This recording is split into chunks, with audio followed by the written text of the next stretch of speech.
ನೆಲ್ಲ ಕೇಳೋ ಪರಿಸ್ಥಿತಿಗಳು ಬಂದ್ಬಿಡ್ತೇನೋ ಗೊತ್ತಿಲ್ಲ ಅಪ್ಪ.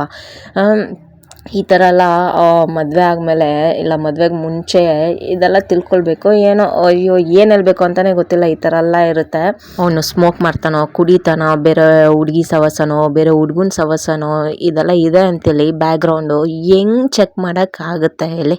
ಏನೋ ಕ್ಲೋಸ್ ಆಗಿರೋರಿಗೆ ಗೊತ್ತಿರೋಲ್ಲ. ಯಾವ ರೀತಿ ಚೆಕ್ ಮಾಡಬೇಕು ಗೊತ್ತಿದ್ರೂ ಹೇಳೋರು ಇರೋದಿಲ್ಲ. ಯಾವ ರೀತಿ ಅದು ಬ್ರಹ್ಮ ಲಿಪಿಗಳು ತಲೆ ಒಳಗಡೆ ಹೆಂಗಿರುತ್ತೋ ಅದೇ ಆಗೋದು ಅಲ್ವಾ? ಸೊ ನನ್ಗೆ ಗೊತ್ತಿಲ್ಲ, ಈ ಪಾಯಿಂಟಿಗೆ ನಾನು ಏನು ಹೇಳಬೇಕು ಗೊತ್ತಿಲ್ಲ. ಬಟ್ ಇದು ಒಂದು ಎಕ್ಸ್ಪೀರಿಯನ್ಸಲ್ಲಿ ಇಲ್ಲಿ ಶೇರ್ ಮಾಡಬೇಕು ಅಂತೇಳಿ ಈ ಮಾತನ್ನ ಹೇಳ್ತಾ ಇದ್ದೀನಿ.